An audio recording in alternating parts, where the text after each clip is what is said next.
Good afternoon friends, how are you all of you. आप सब अच्छे होंगे।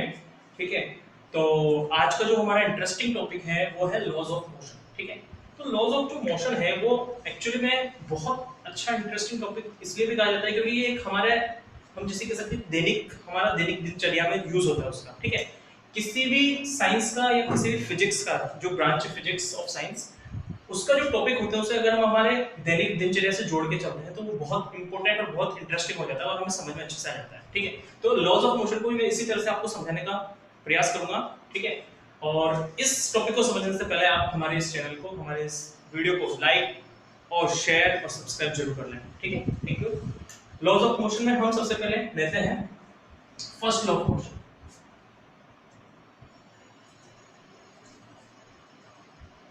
अब देखिए, मोशन तो एक्चुअली में मोशन तो होता है, तो मोशन के लिए न्यूटन जो हमारे न्यूटन साइंटिस्ट थे उन्होंने मोशन की 3 लॉज दिए। उसमें से सबसे पहला हमारा मोशन था फर्स्ट लॉ ऑफ मोशन। उस फर्स्ट लॉ ऑफ मोशन को उन्होंने किस तरह से एक्सप्रेस किया? इनर्शिया के मीडियम से। ठीक है, अब इनर्शिया क्या होता है? इनर्शिया हम कह सकते हैं जैसे सपोज हमारा ये एक ऑब्जेक्ट है। ठीक है, अब ये ऑब्जेक्ट अभी हमारा इन द रेस्ट कंडीशन है। ठीक है, तो ये कब तक रेस्ट कंडीशन में रहेगा? जब तक कि हम इस पे कोई फोर्स को डेवलप नहीं करते हैं। ठीक है, अब जैसे हम इस पे कोई फोर्स डेवलप करते हैं तो ये किस में आ जाता है? अप्लाई करते हैं तो ये किस में आ जाता है? मोशन में आ जाता है। ठीक है, अब ये मोशन में कब तक रहेगा? जब तक इस पे ये फोर्स डेवलप्ड है और इसकी वेलोसिटी में चेंजेस आ रहा है। ठीक है, अब वेलोसिटी में चेंजेस आएगा तो क्या क्या यूज होगा? एक्सेलरेशन भी यूज होगा।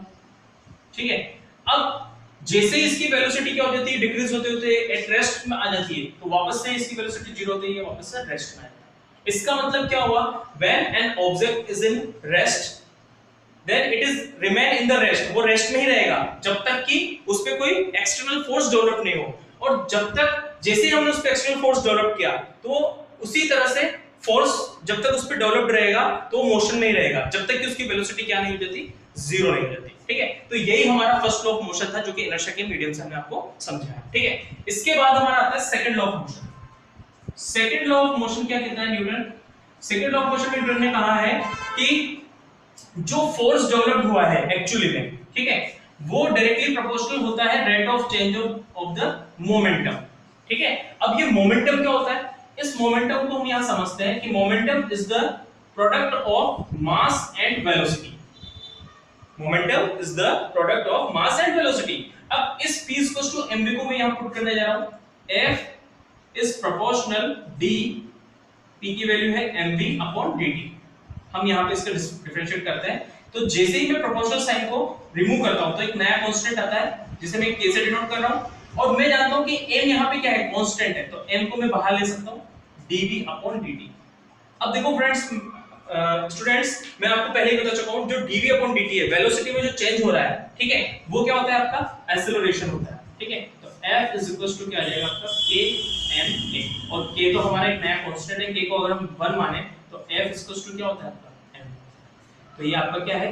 Second law of motion. ठीक है, इसके बाद हम आते हैं directly third law of motion पे।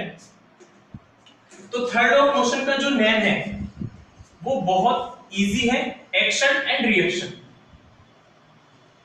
Action and reaction. अब देखो, एक्शन एंड रिएक्शन, कोई सा भी वर्क जो हम करते हैं अगर उसमें कोई एक्शन होता है तो उसका जस्ट अपोजिट डायरेक्शन में रिएक्शन जरूर होता है। ठीक है, ये एक इस तरह से इसका एक एग्जांपल बहुत अच्छा हम ले सकते हैं, जैसे गन होती है, जिसको जो निशाने वाली गन होती है जिसको हम कंधे पे रख के निशाना लगाते हैं। ठीक है, तो जैसे ही हम उसको एक्शन करते हैं, उसको आगे की तरफ जो उसकी फायरिंग होती है, तो हमें जो झटका होता है वो कहां लगता है? पीछे की तरफ हमारे शोल्डर पे लगता है। तो ये क्या हो गया आपका? एक्शन। एक्शन जो हुआ उसकी जस्ट अपोजिट डायरेक्शन में क्या हुआ? रिएक्शन हुआ। ठीक है, तो इस तरह से एक्शन रिएक्शन को हम अगर स्टेटमेंट के रूप में समझाना चाहें तो क्या होता है कि when the force are developed in the forward direction